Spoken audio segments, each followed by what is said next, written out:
Okay, and there we go. All right. Hey, everyone. Spidey Librarian here, and I know I've got Path of Exile up.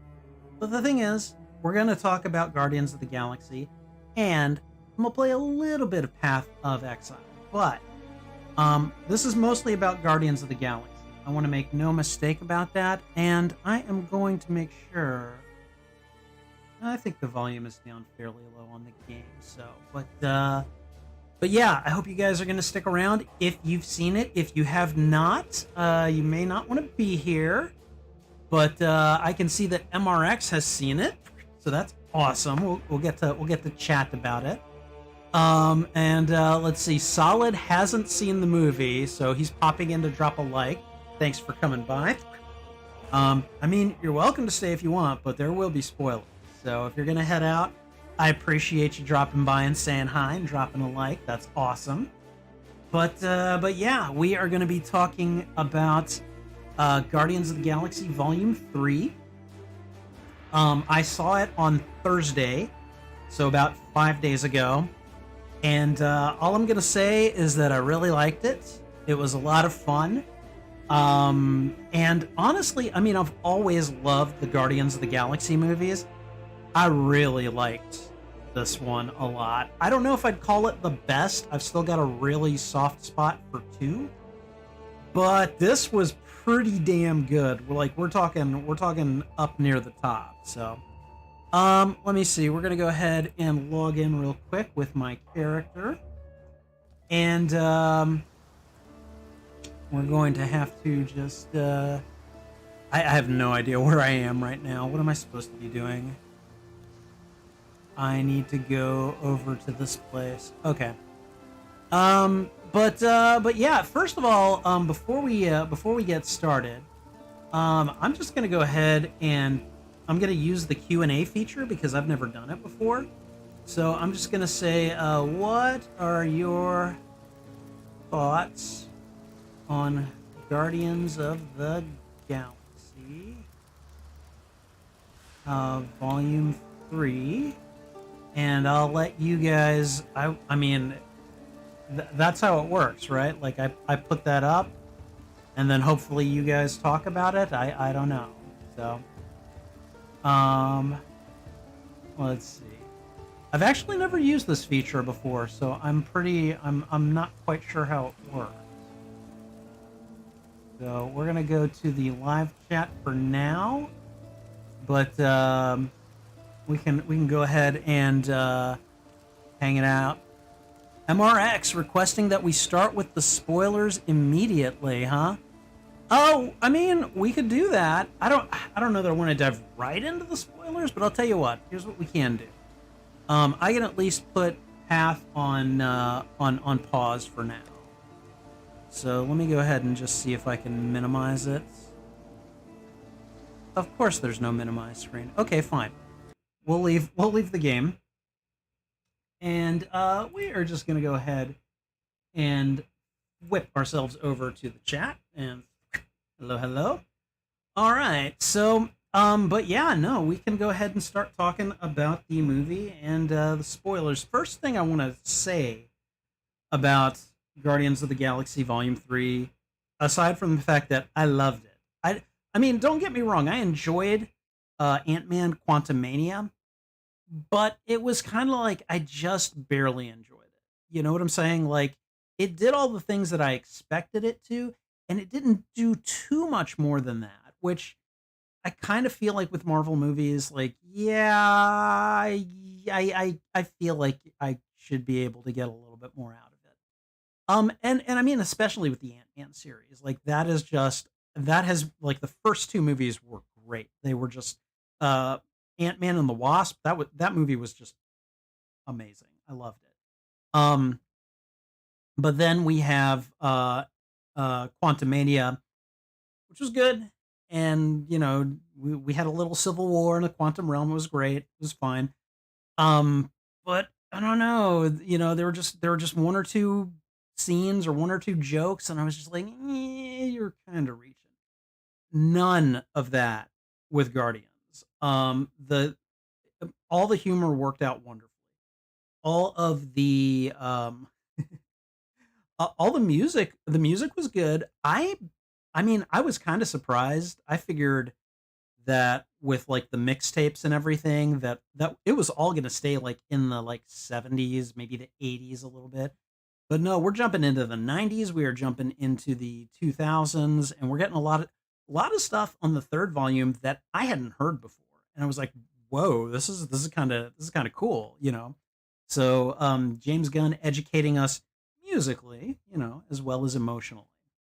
So, but I mean, let's just get into it. What were some of your what were some of you guys' thoughts on this movie? Like what was your favorite scene, for instance? Did you have one?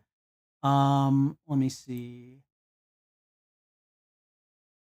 Okay, sorry. I was checking on the Q&A cuz I'm still not quite sure how that feature works.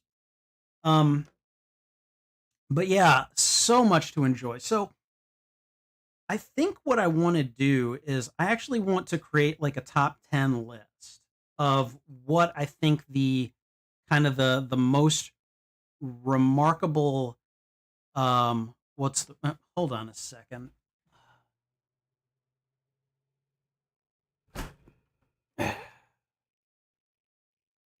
Apologies. I had some kind of a bug on my curtain. I swear. Can't have nice things, you know.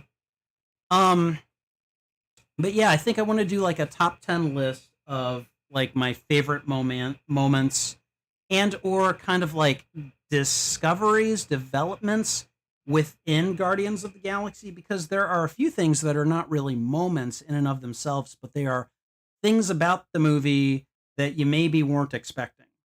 And wow, some of them just blew me away, guys. So I think I'm gonna take a second here. And do I need to adjust my camera angle if I go up a little bit? I don't want to catch the fan. Sorry, guys. I know I'm showing you how the sausage gets made. I'm sorry. So, but there were a lot of great things to enjoy about the movie. So, if we want to go ahead and just start talking about your favorite moments, let me know what they are in the chat. I'll be happy to discuss and engage with them. But I think what I want to do is I want to go through a few kind of like we'll call them honorable mention moments because I've got kind of a top 10 list that I'm like, yeah, this definitely was worth like going into the top 10. And most of them involve specific members of the Guardians and kind of like maybe a moment that each of them had that was really cool. Not all of them do, but most of them, and it's kind of worth going in. But I do want to talk about a few things that I think they don't quite make the top 10, but they're really cool. So we're gonna go into, and for anyone who has not already seen it, this is gonna be a spoiler discussion. I don't know why you clicked on this if you don't want to be spoiled. So if you are not wanting to be spoiled, click away now. I'm gonna give you like 5 seconds.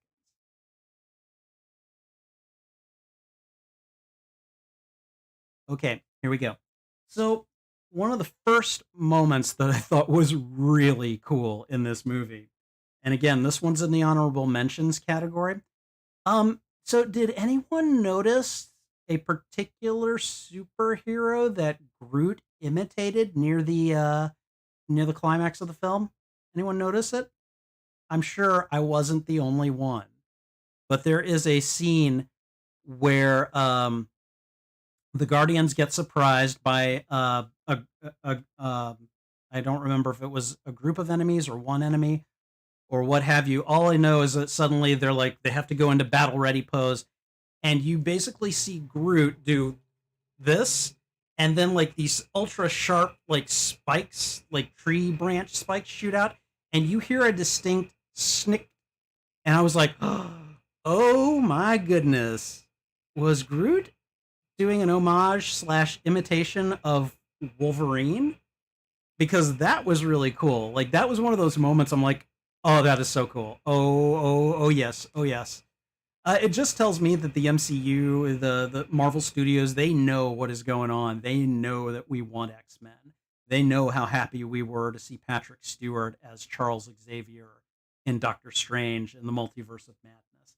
So that moment was just a lot of fun. Not a huge like reveal or anything, but a really fun and nice homage that only took a moment, and you could have missed it. Like if you weren't looking for it, it's one of those things like, did that happen? No, that totally happened. It totally happened, and it was great, and I love that moment, and I want to see more and more stuff like that. So, all right, let me see. MRX is asking, do you think that was King Groot at the and we have a dog barking. So, sorry, that might happen. Do you think that was King Groot at the first end credit scene? Groot kind of had like a crown. I think visually, I honestly think that Groot and King Groot, they're two separate characters, and I think that was, I mean, I think that was just like Groot. Now, maybe this offspring of the original Groot from Guardians of the Galaxy Volume One, maybe he will grow into the bearded King Groot. I suppose it's possible. But to my knowledge, King Groot is a different entity from Groot. And I think one of the key differences between King Groot and Groot is that simply uh, you can understand King Groot, whereas you don't really understand Groot. You always hear him say, "I am Groot." Up, up until a certain point, and I'm not going to say any more than that right now. So.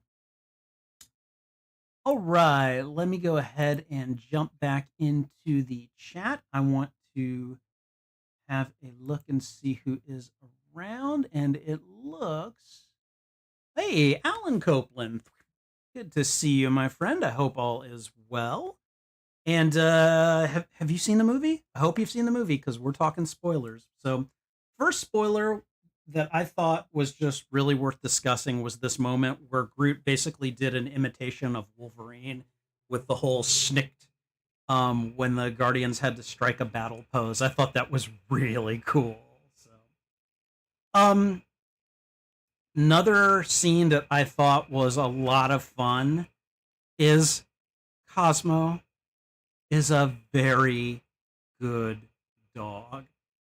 First of all, I thought that whole joke between like when Kraglin calls her a bad dog, and she just takes such offense, and she keeps telling him to take it back, and he refuses to take it back, and he doubles down and everything, and that, but like it's like deep down they both know that when it comes down to it, they're gonna have each other's back, and Kraglin doesn't even like hesitate when he knows she can bail him out. He's like, because I've got a very good dog, and Cosmo uses her telekinesis and basically just slams a dude, crushes him in between like two concrete like slabs or something. It was beautiful.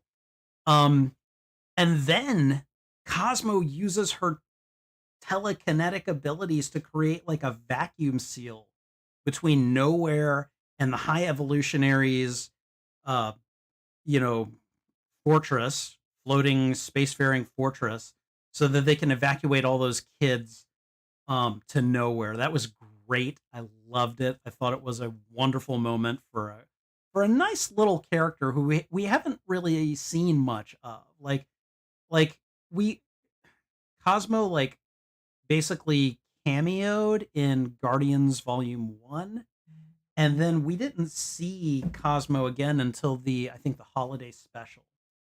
And Cosmo was a little bit more fleshed out. Had what was her name? Maria Balakova voicing her. It was great. I loved it. Um and then she gets to really kind of throw down and has this kick-ass moment that really works for the movie. I felt like it was very good. So all right, let's see. MRX says that I think my favorite scene was the first one where Adam Warlock just comes absolutely obliterating the Guardians. It got so serious and dark real quick. Absolutely brilliant. You are not wrong. That scene really just kind of floored me. like, you know, everybody was goofing around until all of a sudden shit got real. Like, whoa, Um, several Guardians get injured, Nebula gets injured, Groot gets injured, and then Rocket is basically like incapacitated and, relegated to an operating table for like most of the movie basically. And most of Rocket's story is told through the flashbacks, which, oh my god, can we talk for a second about how gut-wrenching that story was with oh god, let's see. What were his companions' names? There was Lila, Teefs, Rocket, and who was the other one? Floor. Poor Floor. I mean, poor all of his compatriots, because really, that backstory where Rocket is talking, like, you basically find out that he was genetically engineered by the High Evolutionary along with several other um, animals. I mean, who knows how many animals the High Evolutionary actually experimented on? Like, those four are probably just the tip of the iceberg, figuratively speaking. And so, just that story in and of itself was heartbreaking. Rocket had basically a really keen analytical brain that the High Evolutionary thought was awesome and that he wanted, but he still thought of Rocket and his friends as just freaks that were going to be tossed aside whenever everything and oh god, like when Rocket tries to break them out and then the High Evolutionary like shoots Lila, I just about lost it. Like, that was unbelievable. Like, let's just put aside for a moment the fact that I, a few months ago, just went through an episode where I nearly lost my cat, where Trouble nearly died, and I had to have her put in an animal hospital for 2 straight weeks. She needed 2 surgical procedures, and that was an emotional roller coaster for me. You guys know that. But just take a look at these poor, defenseless, mistreated, beaten down, you know, entities, people, essentially. The high evolutionary made them into people, basically. And he just did not care. He did not give he had no fucks to give with regard to their well-being. He didn't care about them, and he made it clear to Rocket. So when Rocket finally, like, I mean, he had one hell of a crying episode, and I don't blame him. But like when he jumped at the High Evolutionary and just like tried to rip his face off, I felt so good. I was like, yes, that bastard deserves it, and it was it was very satisfying on a very visceral level, and I know I shouldn't feel that way, but I'm not gonna lie, I did. I felt so bad for Rocket. I wanted nothing but for him to get revenge for his friends in that moment. And I don't know that he got it, but he certainly got a few good licks in, and he managed to escape, which in and of itself was remarkable and showed, not only was he smart, not only was he technically gifted, but he had an extremely uh, augmented will to live, basically, and I think it worked out very, very well. And so um, when Rocket sees them again near the end of the movie, which I don't want to go into, but like I could feel myself tearing up. I was like, oh god, here come the waterworks. So and for several reasons, but we'll get into that in a little bit. So MRX says that I didn't actually I actually didn't expect them to die. I never saw it coming. The walrus was my absolute favorite. That scene shattered my heart. So MRX, I'm going to tell you that the the reason I knew that they were going to die almost from the get go is if you take who Rocket is through the first two Guardians movie, like his personality and how he is with others, and then you take a look at the person that the High Evolutionary engineered, and you look at the differences between those two characters, like to me, it was just a given. These people are dead. These people are dead because they are at the time the only thing Rocket cares about. He loved them so much, and so that's why he keeps pushing people away, and essentially just like that. That's why even though he loves his fellow Guardians, like he's a jerk to them because he pushes them away. It's a lot like Yondu said to him in Volume 2, where he's like, yeah, you somebody shows you just a little bit of love and you got to push them away because you know how painful it might be to lose them.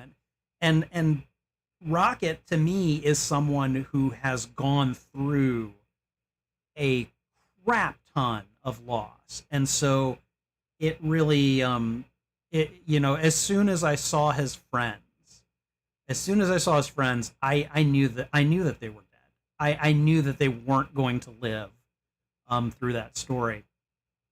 And painful as it was to watch him die, it was not unexpected. I'm sorry to say. So okay. MRX also said something about Cosmo. Okay, Cosmo was done beautifully. The joke never got old. No, they didn't wear it out either. But yeah, I feel like she kind of took the epic moment from the new Arrow guy. Oh, Kraglin. Yeah, but Kraglin, Kraglin perfected the Arrow, and we'll get into that real soon. But yeah, I think that there was a lot to like about that entire scene. It was really great. So, hello, Trouble. Hello. How you doing, sweetie? Are you good, kitty? Are you good, kitty, this evening? Yeah. She's like, I don't care about nothing, and that's but yeah, no, like there were again so much about this movie that was done so well. And I'm sorry, but Kitty wants attention right now, so she has come to demand her tribute. Come here, sweetie. Come here. How you doing? Okay. All right. I think she's okay for now. All right. So, let me think. Was there anything else? Oh, right. Okay. So one more moment, and some people may disagree with me saying that this is an honorable mention rather than going in the top 10. Whatever. This is my list. I can do whatever I want with it. But for me, honorable mention number 3 goes to the new Guardians team. I really like the new Guardians team that you see at the when you see them at the end of the team or the end of the film. And aside from you know the original members who came with this iteration, you had Adam Warlock, you had Kraglin, you had Cosmo, and then you also had a little girl who I believe is supposed to be Phyla Vel. I think she might have been one of the I think in the comics she's a Kree, and I don't remember much more than that. She's a character I don't know a whole lot about. I've heard the name, but she's kind of basically Captain Marvel, like in terms of like power set and stuff like that. Again, I'm not terribly familiar with the character aside from knowing that this is someone that exists. I like that they were just kind of sitting around discussing musical preferences while they were waiting for the attack. That was a lot of fun. And when they kind of get up and they all run at the threat together and everything, and it's just like, I want to see more of this. Show me more. And really, I think we will. We'll see. Maybe James Gunn won't be the one in charge, but you know, um, there are other gifted creators out there that could do some fun things with the Guardians. I think so. Um, okay. So now we're gonna get into what I would consider kind of my top 10 moments. So I'm going to go ahead and just start recording this. In addition to streaming it because I, but I'll mention the honorable mentions if I actually make a video out of this. We'll see. So, but I'm gonna go ahead and just count it down. This isn't necessarily in order of preference, but somewhat. I don't know. But we're just gonna kind of fly by these you know by what I've already put down here. So there was a lot to love about this movie. There really was. There is very little that I actually found fault with. Nothing immediately comes to mind. But I think one of the best moments, and this is number 10 on the list right here, is the the moment that the audience finally understands Groot. I thought that was just brilliant. So it occurs near the end of the movie, and the Guardians are talking to each other, and I believe they're saying their goodbyes and all this stuff.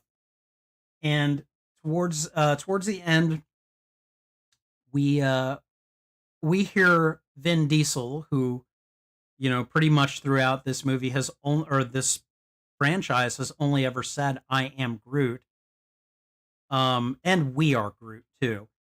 But we finally hear him say something else. We finally hear Groot say, I love.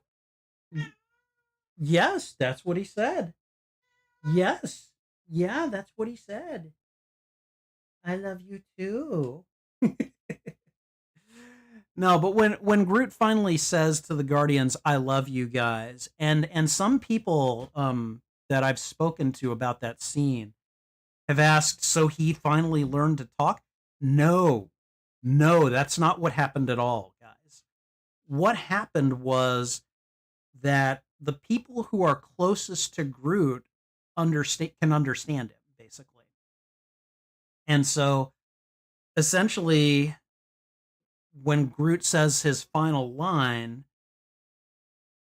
it's basically the audience getting close enough to Groot that they finally understand what he's saying, even though he's still just saying "I am Groot." People like are hearing I love you guys. And that was a really touching moment. And by the way, James Gunn did confirm that on Twitter. So like we have it from the word of God himself that that's what's going on. The audience is finally gotten in close enough to Groot that they come to understand him. And I just thought that was a beautiful, beautiful moment for that character. And a really, honestly, I think a really nice payoff for Vin Diesel too. So, great moment. And I think again, so many character moments where people really have a lot of good moments, and Groot had plenty of them. I mentioned the Wolverine impression earlier. Um, there's another scene with Adam Warlock and the fighting there where like Groot is basically worn down to just where his head is left, and you can see his branches kind of walking him around, and he reconstitutes himself fairly quickly. I, like I thought Groot, like especially like with the multiple vines and the gun scene where he and Peter are standing back to back shooting. Like we saw that in the trailer, so we knew it was coming. Still a lot of fun to see it in action, though. Um, so yeah, no, great scene, and I really appreciated the The kind of nuanced and fairly subtle meaning there, because as MRX says, I thought it was a cheesy scene, but now that you explain it, I find it brilliant. No doubt this movie was a masterpiece. And yeah, like that's kind of a thing where like, if you're not thinking critically about it, or you don't have all the information, that just might go over your head and be like, why is he talking now? Like, and without knowing that, like that's a perfectly valid question to ask. So yeah, no, absolutely. It is a uh, great little moment for a great movie. Okay, number 9 for me. Number 9, and this is not really one moment, but just kind of a furtherance of an arc. But frankly, Nebula's emotional growth in this movie, was I was astounded at how tender she was, and how much she very obviously cared for her teammates. She still had her rah rah angry girl moments, usually at Mantis and Drax, but I'll talk about that a little later. But she's having a lot of those moments in the furtherance of trying to save Rocket's life, and in trying to save Peter's life and everything. She very clearly cares for Gamora because that is her sister. But like, it's been really interesting to see Nebula go from essentially like a side villain character. Like she wasn't even the main villain in the first Guardians movie, like Ronan the Accuser was. And she's just this girl with anger issues, and then you get a little bit more from her in volume 2, where you find out that she just wanted Gamora to be her sister, and she just was angry about how Thanos treated her. And then um we see in volume 3, when the team finally gets their hands on Rocket's history and they see what the High Evolutionary did to him. And Nebula like nearly made me cry. Like she basically said Thanos did terrible things to me. He tormented me. He replaced parts of my body. What the High Evolutionary did to Rocket is so much worse. And I was just like, wow. And she would know. I mean, she would know. And so her, her bond with Rocket is a pretty obvious one, because they only had each other for about 5 years when they were like on Earth together with the Avengers. You know, they they were the only two Guardians that survived, and so like you can see it when they're holding hands, in Endgame briefly, when they're like, God, it's just us. Peter's gone, Gamora's gone, Drax is gone, the lady with the antenna's gone. It's just us, and so it's just really nice to see her emotional development, and her character arc really come to a head in this movie. And I think honestly the fact that she stays behind in nowhere and puts together a community, she never had that. She never had that like growing up. Her childhood was just survive the next surgery that Thanos put her through for failing. It was a tortured and torturous childhood. So she wants the chance to finally like create a community and put down roots. And I don't know, I just thought that was brilliant. I think that Karen Gillan uh really scored like, what at first seemed like kind of a really minor Marvel role, and really kind of, you know, I'm sure she had a hand in helping to expand it. And it's just, again, James Gunn doing beautiful things for this group, and I love it so much. So MRX says, I mean, that's how you make a character. You make the audience slowly love her more. I now like her as a character more than the first Gamora. and I get it. Yeah. Like she has really kind of come into her own. And I mean, like all these guys did in some way, shape, or form. So, all right. Alan Copeland says that she needs to play Mara Jade in Star Wars. That just gets an honorary thwip because you know what? Yes. Yes. I would pay money to see that. I would, but I don't get me started on Star Wars right now. Let's just put it like this. Um, I like most of what Disney has done with Star Wars. I really wish they had kept more of the Legends canon intact, particularly Timothy Zahn's novels. But I'm getting Grand Admiral Thrawn soon, so I'm going to shut up. So, all right. Number eight. Number eight, one of my favorite developments from Guardians of the Galaxy 3. And this, oh, special place in my heart right here, guys. Okay. Number eight is that hall fight. Near the end of the movie, when they come upon a bunch of the high evolutionaries, I don't even want to say goons. Like these are some of their boss level guys.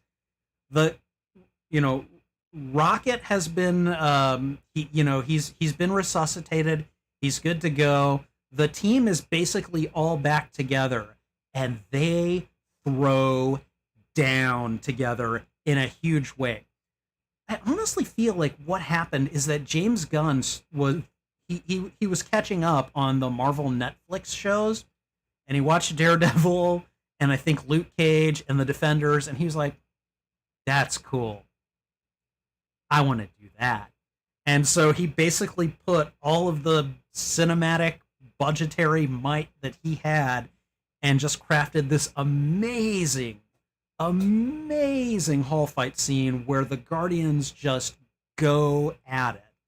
You see Star-Lord moving around, shooting people, dodging under things. You see Gamora chopping up dudes left and right. Guardian, or not Guardian, Rocket. Hey, sweetie, you okay? Sorry. Trouble was doing a little sneezy thing. It was cute. You see Rocket jumping onto Groot, jumping in the air, shooting people, just knocking them dead. It was amazing. Everyone had Drax had moments, Nebula had moments. It. Oh God, who was it? It was Drax, Nebula, Mantis, Rocket, Peter, Gamora, Groot. I think it was those seven. I think it was those seven. And it was just a thing of beauty. Now I know that wasn't truly like one single take, but like they probably used like digital tricks and wizardry to cut several takes together. I don't care. It looked astounding. It basically took everything that the Netflix Marvel shows did with the whole hall fight concept, which started with Daredevil and was amazing, and they just basically set a new bar. And they're just like, you know what? If anybody wants to do a hall fight, here's what you got to compete with. And it was just a brutally beautiful or beautifully brutal uh moment that I was just like I was a kid the whole time. I was just like, oh, oh yes, yes. Like that's what I was doing pretty much the whole time. So a lot of fun. Love that scene. Really, really hope that this is like an idea for Marvel to do more. All right. I'm going over to the questions real quick while Trouble Murder Love's on my chair here. MRX asks, "Do you think the movie needed a more drastic death? I was expecting one of the Guardians to die and kind of got disappointed when none did. Thoughts?" MRX, I will actually come to that in a little bit. How did you feel about the villain? Do you think it was easy to defeat? I thought he was. Gamora made her seem like the most powerful threat yet. Even more than Thanos, he lasted like 15 seconds. Um, I understand that the High Evolutionary might not have been the hardest guy to take down in a fight.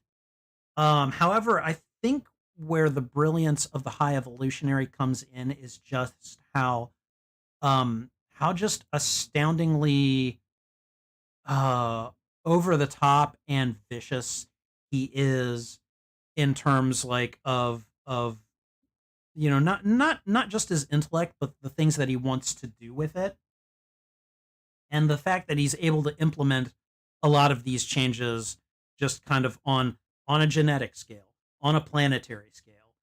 It's kind of astounding, and I really feel like the High Evolutionary was a good villain. Yeah, he went down kind of easy, but the Guardians had to go through a lot to get to him. Hence that hall fight, which I feel like really kind of made it entirely worth it. So, I think it worked out very well. Let me just see. We have Sunset. How you doing? Welcome. Good to see you. I hope you've seen the Guardians because we're basically talking Guardians spoilers right now. So if you don't want to be spoiled, you might have to run off. But otherwise, feel free to stick around, or if you don't mind being spoiled. So okay. So development number 7 on the development scale, and I'm counting down. So Trouble's right over here. She was just up on my chair a second ago. So number 7 in my top 10 list is Peter Quill reuniting with his grandfather. This is one of those questions that a lot of people had been asking, and probably been asking James Gunn too. Like, just basically, hey, we know that Peter at least had a grandfather on Earth. Are we ever going to see him? And essentially, like, I think he made a brief appearance in the second movie, but like, just kind of as a bystander on Earth. And then, like, just kind of like, okay, well, now Peter's come back to Earth, like, for Endgame. And I really like that Mantis kind of like lampshaded this by basically asking Peter the questions that I'm sure the audience was asking, like, James Gunn. Like, hey, why haven't, if Peter's got a living relative, shouldn't he go and see him? Shouldn't he go check on him? Shouldn't he, like, go reunite with him? And so I really like that come the end of the movie, that's what Peter decides to do. He's like, I've been doing this for so long, and Gamora's death really did kind of shake me up. And I think I just kind of need to go and reconnect with my roots. And so he goes back to Earth and he reconnects with his grandfather. And it's a really touching moment. Um, because in the first movie you just see Trouble, what are you doing? Trouble is attacking a roll of paper towels. Hold on a second. Trouble, that is not for kitties. What are you doing? All right. Okay. But I thought that was a wonderful moment. I thought it was a nice development, and really kind of like just a thing where, like, it's a thing that I think narratively, like, it needed to happen. I don't think the audience would have been asking for it if it weren't, germane to the character and his development. So I really think that moment was great. It was a nice little payoff, and I hope that we will. I hope we'll see a little bit more of, like, Peter's relationship to his grandfather going forward. All right, number 6 on the development list that I really liked, and some people may not like this. Trouble. Oh my God! Hold on, she's really making a mess. Hey, no, that is not for. Oh my God! You, you little demon. Look at you. Look at you just tearing stuff up. Hold on, I'm gonna let her out. Hold on. I think you need to go and run around outside. I think you're getting rested. Go. Go.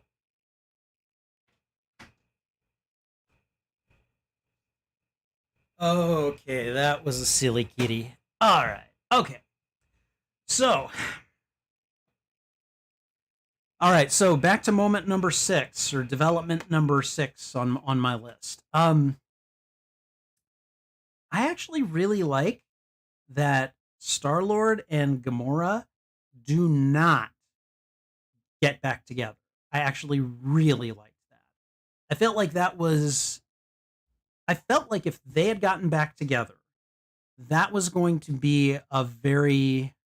It was going to feel very forced.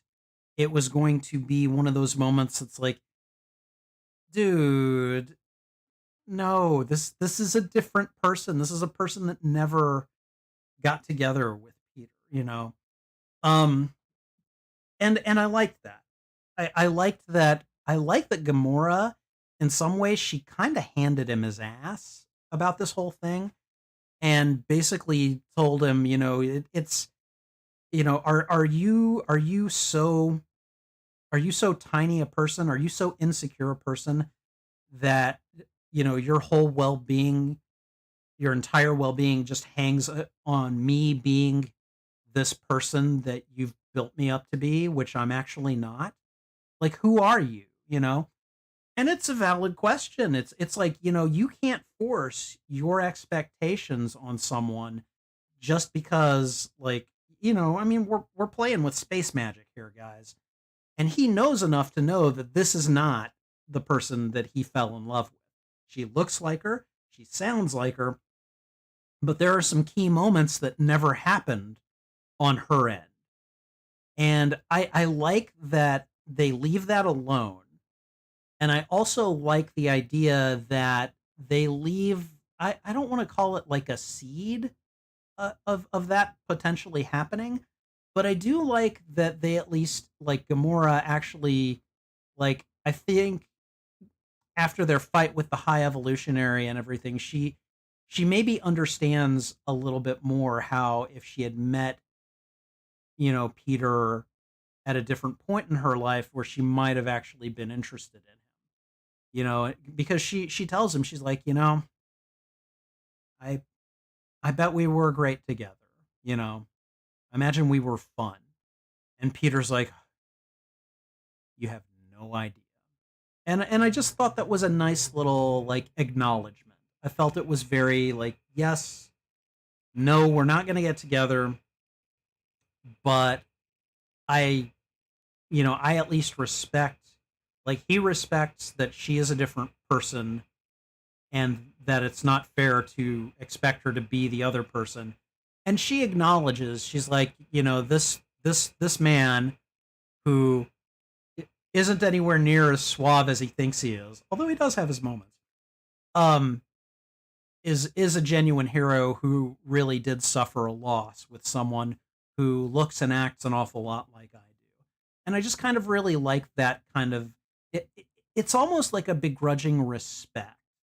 And I really just kind of like that they did that, and that that you got to see some kind of a resolution to that, with the, again, the possibility that maybe it could happen, but if it does, it has to happen on its own terms and in its own way.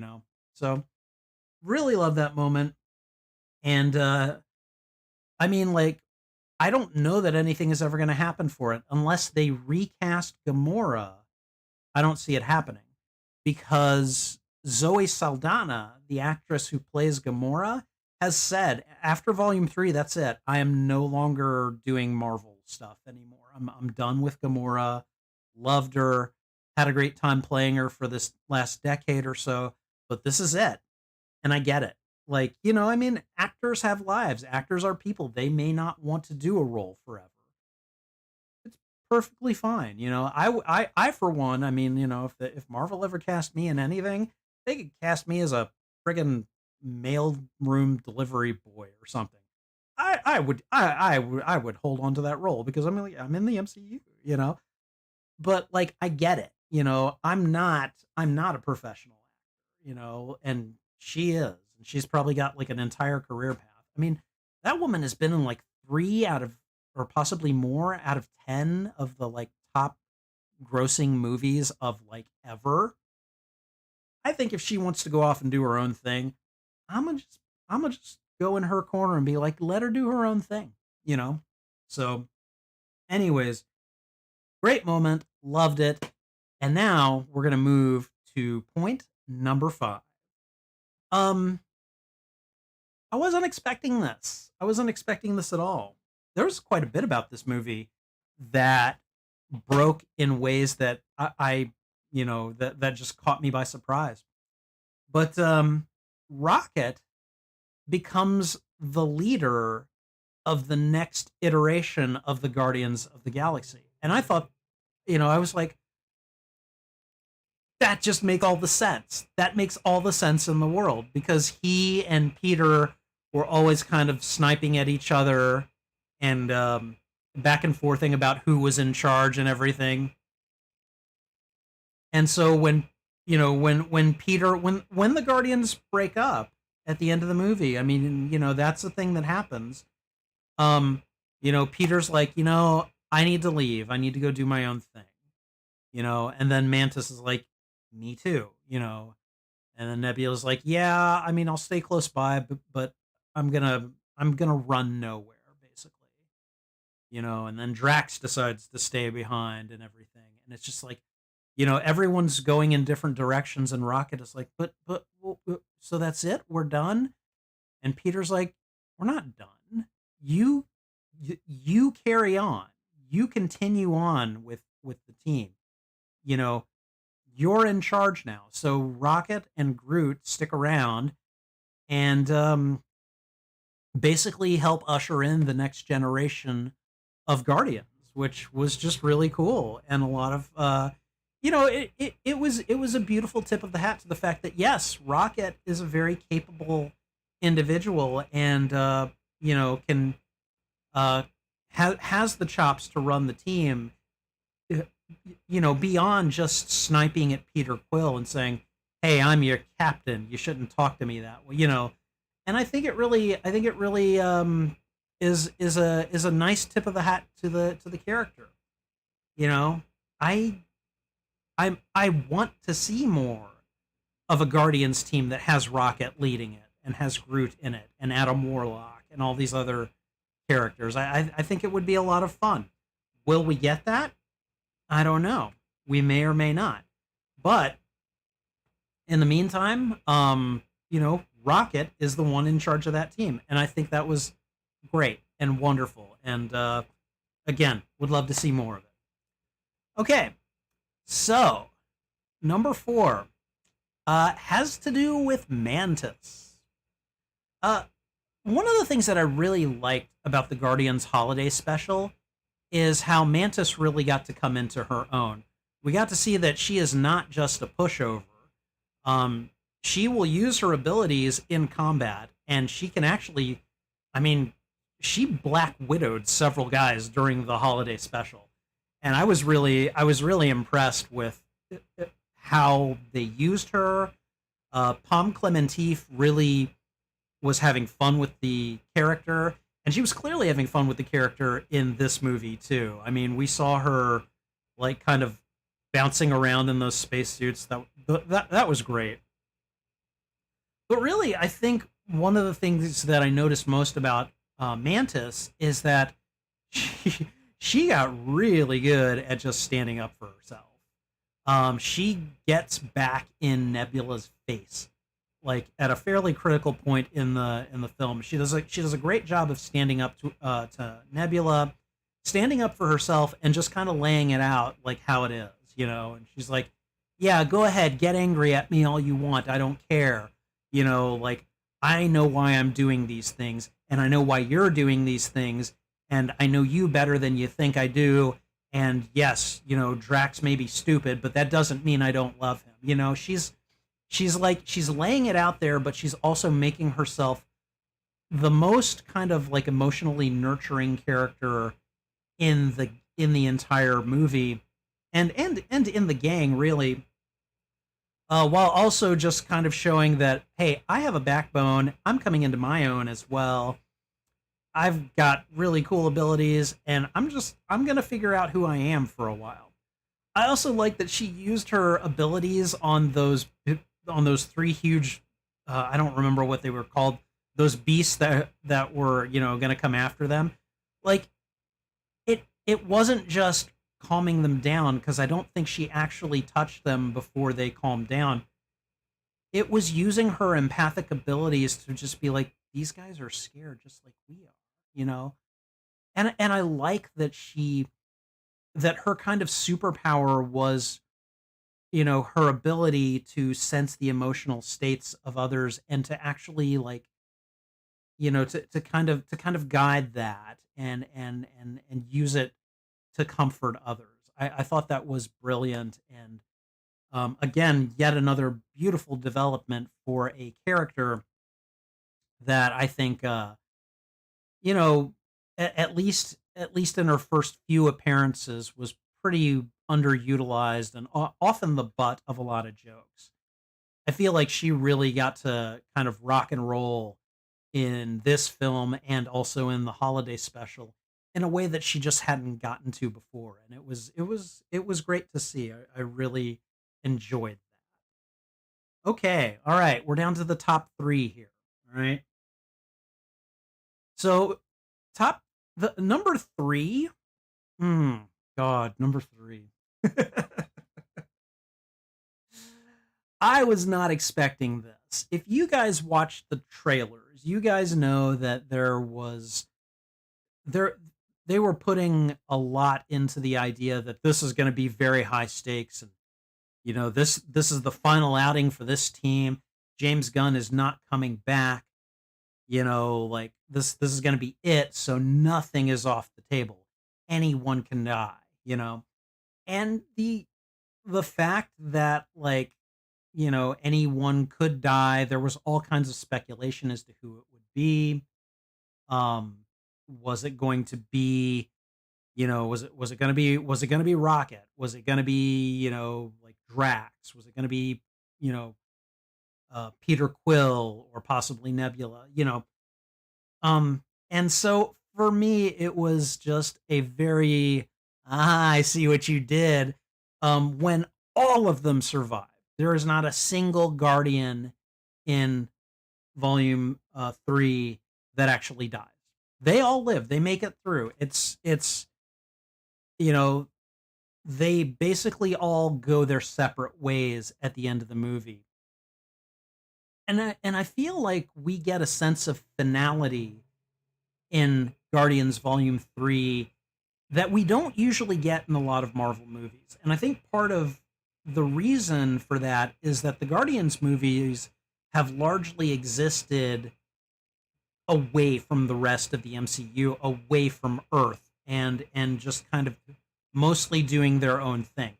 Yeah, they got a little caught up in things in Infinity War and Endgame, and those events definitely had effects on the characters.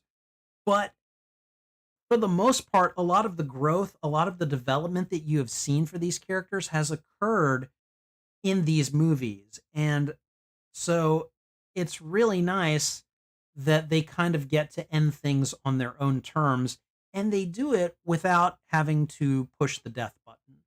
And I really feel like that was just one, it was just like a beautiful gift to the audience, I feel like, both from James Gunn and from Marvel Studios. Because if you think about it, Kevin Feige could have been like, no, I think we need someone to die. Like he could have done that, you know? And so I think the fact that they just kind of let James Gunn tell the final story his way, and the fact that he just, he decides, I'm not killing anybody off. We don't need that. Was great. And it, it leaves open the possibility technically that we could see these characters again. But again, Zoe Saldana says she's done. Dave Bautista, he says he's done. That's it. He's not going to be Drax anymore. I, and his reasoning I thought was really funny. He wants roles where he can wear shirts again. you know, he's got to keep himself in shape, and I'm imagining it's getting a little bit more difficult the older that he gets. So, and I'm with him 100%. I think it's fine if he decides, you know, I just want to cover up. I just want to be like a standard bad guy or a standard goofball or something like that. I don't want to go around walking around bare chested anymore. And I get it. I get it. And I think that is perfectly valid. But yeah, no one dies. And I think that's just it's almost taking like a cliche and turning it on its head. I think in a lot of ways it does that because again, it was just teased to the audience very much someone could die. They never said someone's gonna die, but they talked about it quite a bit so that the audience couldn't help but speculate, "Oh my god, who's gonna die? Which of these characters that we love is gonna bite the bullet?" You know? So, in my opinion, and again, I know not everyone will agree with me here, but in my opinion, I think the fact that they let everyone survive was beautiful. I thought that it was done in a way that was pretty creative. And I again feel like this was just a beautiful gift to the audience from James Gunn and also from Marvel Studios. And sorry, I seem to have some kind of a little like infestation going on. All right, I'll have to check it out after I'm done here. Okay, all right. So moving on. All right, MRX back, but gotta go. Have a great night. Probably will rewatch tomorrow to see your opinion. Okay, all right. Well, thank you for being around, MRX. Take care, and I will see you later. All right. So the next, let me see. The next one, number two, is this was a bit of a gut punch, and it was a gut punch in a nice way. But I don't know that anyone in the audience. I mean, talk about subverting expectations. All right. I don't know that anyone in the audience was expecting or was ready for um, the cameo that Yondu made. When Kraglin is having a difficult time mastering the what is it? I think it's called a Yaka arrow that Yondu could just use by whistling, and we're at a critical moment. He needs to help defend nowhere, and he can't get it working properly. And right as he's like wondering, I think, whether or not he needs to give up and run away, you hear Michael Rooker's voice saying, "You got to use your heart." And then for just a second, like Kraglin looks up and he sees Yondu, and this is just like kind of like a spiritual, ghost Yondu, I guess you could call him. And he's just like, I use my heart to fly the arrow, which is something that Yondu said in the second Guardians movie to Peter Quill shortly before he died. So I like that Kraglin is the one that sees him. I like that Kraglin is the one that needs him at this moment, and that he appears to Kraglin. Much as I like the relationship between Peter Quill and Yondu, I feel like in a lot of ways Peter has grown up. He's had other losses, and he has become a person who maybe doesn't need a mentor or a father figure as much. He's very much gotten things figured out on his own. And so um Yondu, or not Yondu, Kraglin has very much like he's kind of existed in Peter's shadow, like kind of always has. But, you know, so he's the one that needs a helping hand here. And so the fact that Yondu appears to him just for like a few seconds and gives him the advice that he needs to become a hero and save the day. I mean, you know, I really loved Yondu. I really liked the relationship that was built up in the second movie between him and Peter. So when Yondu sacrificed himself for Peter, like that was tough for me to watch. That like I'm pretty sure I cried during that part right there. But like to for him to come back when James Gunn has said, yeah, that character's dead, and he is. But it was just like it was still a bit of an emotional gut punch when um when you hear Michael Rooker's voice and then you see him for just a moment as Yondu, giving Kraglin the guidance that he needs. I mean, it was great. I loved it. It was just like, "Ooh, oh, you just punched me in the kidneys there. I can feel myself tearing up a little bit." So that brings us to the final moment. And again, I really like this moment. I'm pretty sure some people would be like, "Why would you put this at your top moment and everything?" And I'm not saying these are all in order of, you know, um, worst to best. If I sat down and really ranked these out, they would probably be in different orders. But for me, this moment was kind of a little crowning achievement. I really liked watching it, and I thought it was very sweet. But it's it's Drax finally dances, okay, and I, it's because we've all known someone like Drax, okay. You known this person who wouldn't do this thing. I don't laugh. I don't dance. I don't whatever. I don't watch Marvel or something. We've met these people who are set in their ways about something, and usually, for the most part, they stick to their guns. But it's when you can get in there and kind of like, get them to change just a little bit, you still love them even if they don't change who they are. That's what friends and family are. But the idea that, you know, I think Nebula actually ended up putting it best. Drax started out as a man with with revenge on his mind. Thanos had killed off his family, and essentially Thanos took away from Drax what he was actually supposed to be. He was supposed to be a dad. He was supposed to be a family man. And when you think about it, like, I mean, Drax is a very tragic character for that reason. He not only didn't get the revenge that he sought, because basically Tony Stark took it from him, but you know, Thanos had basically taken a good man, a family man, without even knowing that he did it, and turned him into this bitter, vengeful, um, unintentionally comical character. And Drax, you know, in embracing that persona, also, just kind of did the whole, you know, dancing is for people who are lame. And you know, Nebula kind of saw through that and said, "You were meant to be a dad."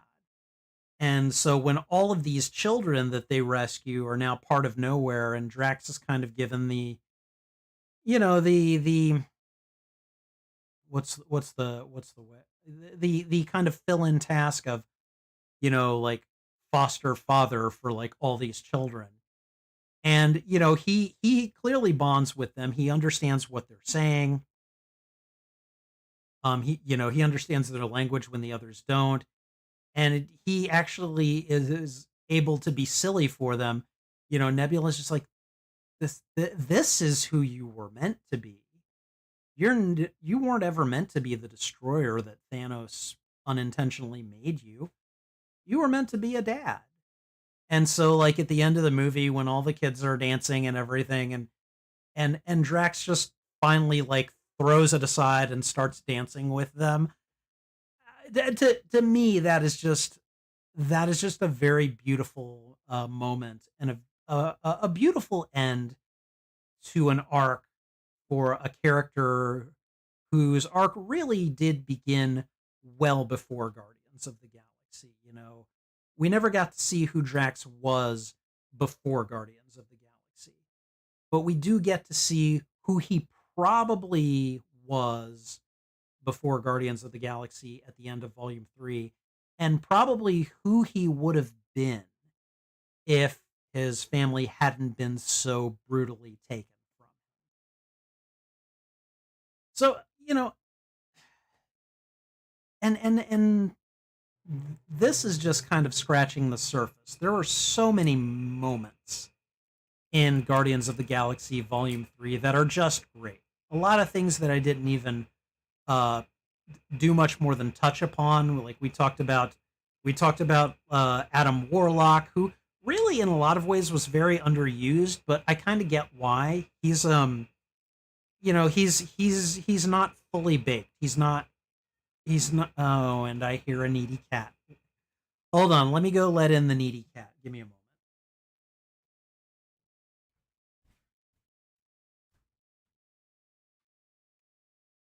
Welcome back, Your Majesty. How are you? Come here, come here. All right. But we not only touched on Adam Warlock, we touched on the High Evolutionary. Yes, what? What's up, baby? Come here. Okay, she's just gonna sit there and meow at me, at us, basically. Um, but yeah, no, we get to see. Oh, hold on.